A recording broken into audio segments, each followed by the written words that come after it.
Hello everyone. Today we'll be talking about serum screening for aneuploidy. And in that, we'll be looking at various methods of serum screening, how to read the report, its interpretation, and counseling. Now, what do we mean when we say we are screening for aneuploidy? We are basically assessing a woman's risk of carrying a fetus with aneuploidy. Remember, this is just a screening test, not confirmatory. Now, why do we emphasize so much on screening? What is the need to screen everyone? This is because chromosomal abnormalities occur in 1 in 300 pregnancies. 95% of these will be trisomy 13, 18, or trisomy 21, being the commonest. 90% of these affected mothers are young. Therefore, screening should be offered to all women, regardless of the age. It should be an informed patient choice, and benefits and limitations of each test should be discussed with the patient and the accompanying person. Now, how do we decide which screening test is the best and which one should we opt for? It depends on the detection rate, the false positive rate, and the positive predictive value. Now, a test having higher detection rate and lower false positive rate should be the one you should choose to. Now, there are various modalities of screening. We are, however, sticking to serum screening in this. Now, serum screening includes dual marker, which includes beta HCG and TAP-A. It's done in the first trimester between 11 to 13 weeks, 6 days. Then there is quadruple marker, which is done between 15 to 22 weeks and includes beta HCG, unconjugated estriol, inhibin A, and alpha fetoprotein.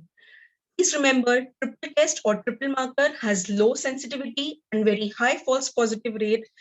It's obsolete now and should not be done. Please remember, do not ask your patients for triple marker. It's not recommended. Now, before we proceed further, let's understand a bit about statistics. Let's understand how these reports are made, and let's look at some terms like multiples of median. Now, if you take any variable and plot it on a graph, we get an average value of it, and then there are deviations from it. Now, if you look at this picture, the average time for pizza delivery here is 30 minutes. But as you go towards the right, we see that some people take a little longer, that is around 35 to 40 minutes for pizza delivery, but still within normal limits. And as you go towards the left, you see that some people deliver it comparatively earlier, but it's still within normal limits. But as we move further away from the median, we see that the delivery time is unacceptably longer and it's abnormal. And as you go towards the left, we see that some people deliver it in extremely short period of time and it's abnormal. So anything which is more than 2 standard deviations from the mean, or anything which is above 2 times your average value, is more than 2.5 moms and is abnormal. And anything below -2 standard deviations or less than 2 times below the mean value is less than 0.5 moms and is abnormal. So this is how we get the mom values.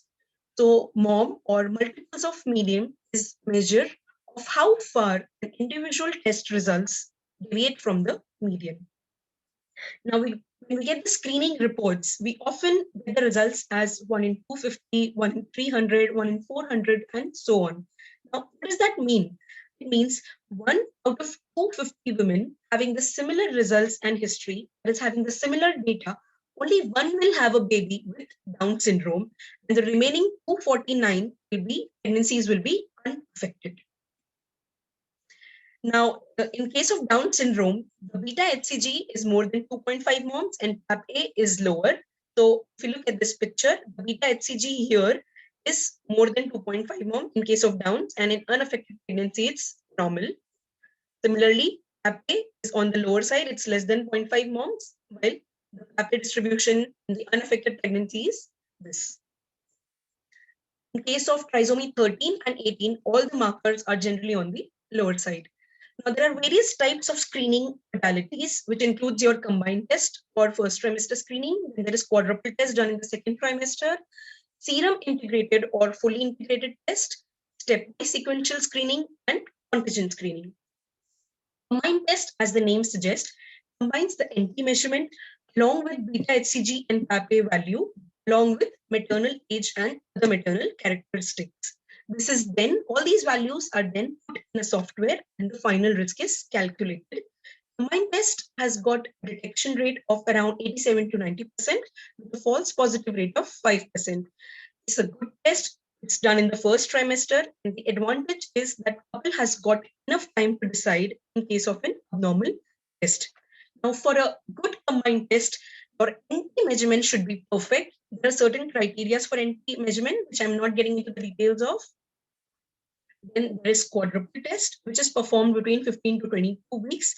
Quadruple test is generally done when the first trimester screening test could not be done, or patient visits to your hospital or to you for the first time in second trimester as a part of integrated test or contingent test.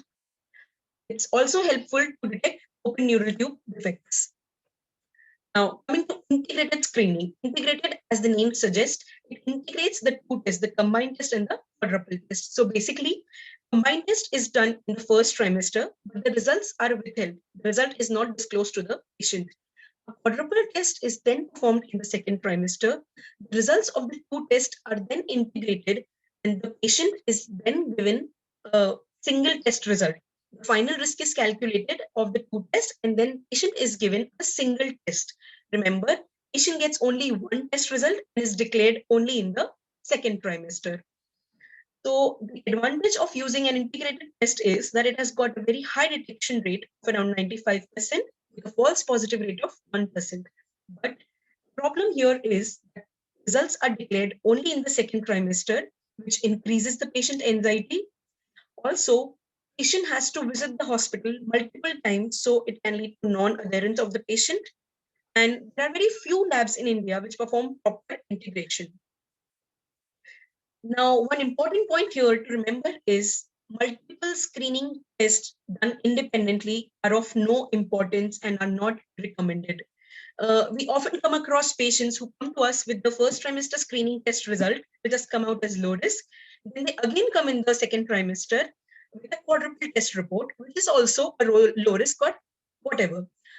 But remember, the two tests have been done independently. They are not, results are not integrated. They're an unlinked test done independently, and they hold no importance. In fact, multiple tests when done independently leads to unacceptably high positive screening rate. So please, this is strictly not recommended. Please do not go for it. Now, coming to stepwise sequential screening. In this, the patient is subjected to screening in a sequential manner. The first trimester screening is performed and the patient is given a preliminary risk.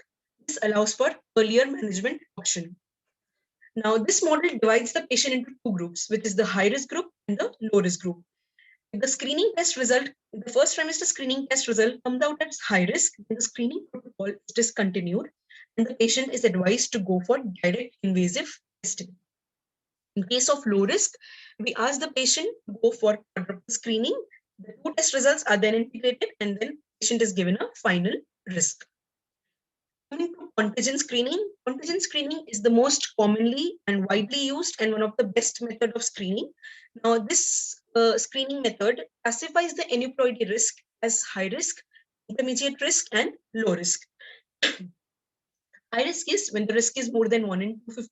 In case of high risk, patients are advised to go for direct invasive testing, that is CVS or amnio. Low risk is when the risk is more than 1 in 1,000. In this case, no further screening is recommended. Intermediate risk is when the risk is between 1 in 250 to 1 in 1,000. Then the options available are NIPT, genetic sonogram, or a quadruple test. Remember, NIPT is done when the risk is close to your high risk, that is 1 in 300, 1 in 280, and also patients who are affording. Only in those patients you should opt for NIPT. Otherwise, a good genetic sonogram or a good quadruple test will solve the purpose. Now, if you look at this graph, we see that as the maternal age advances, the chances of having a baby with chromosomal abnormality increases, especially trisomy 13, 18, and 21. But in case of Turner's and triploidy, these are unrelated to maternal age. At the same time, if you look at this, as the gestational age advances, the risk of having a baby with chromosomal abnormality decreases. Now, if you look here, for example, A 38-year-old woman has a risk of 1 in 270 at 12 weeks, which reduces to 1 in 2000 at 40 weeks. So as the gestation advances, the risk of having a baby with chromosomal abnormality decreases. This is because these pregnancies are generally lost spontaneously in the first trimester. Now let's look at certain reports and see how we can read them. If you see here, the age of the patient is around 25-26, which is normal. The PAP-A value is 0.75 mom, which is normal, not less than 0.5 moms. The beta HCG is 1.3 moms, again, is normal. So the age risk is 1 in 944, and the combined risk for trisomy 21 is 1 in 8,418. What does this mean? This means 1 out of 8,418 women, only one will have a baby with Downs. Now, if you see this, the PAP-A value here is, the beta HCG value here is 2.6 moms, which is, it is more than 2.5 moms, so it is abnormal. However, the PAP-A value is normal. But because since the beta HCG is more than 2.5 mom, the patient's risk is become high risk. That is, it is 1 in 193.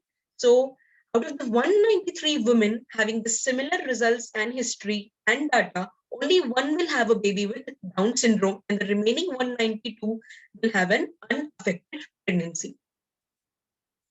Now, if you look at this table, this is taken from the ACOG practice bulletin, shows the detection rate and the false positive rate of each test. The integrated test has got the highest detection rate and lowest false positive rate, followed by the combined test and quadruple test. So if you have a good lab which performs the integration very well, and if your patient is ready to wait till the second trimester, then you can definitely go for integrated test. Otherwise, combined test in the first trimester or quadruple test in the second trimester is good enough. Now, to conclude, aneuploidy screening should be universal and should be offered to all women regardless of the maternal age, ideally at the first prenatal visit. Remember, women who have a negative screening test result should not be offered any additional screening test. However, women with positive screening test result should undergo genetic counseling and invasive testing. Now, in case of an enlarged NT, that is NT more than 99 centile or more than 3.5 mm, or when you have an obvious anomaly on ultrasound, screening should be discontinued and patients should be advised to undergo genetic counseling and direct invasive testing. Remember, simultaneous testing with multiple screening tests is not recommended, is not cost effective, and leads to unacceptably high positive results. Thank you.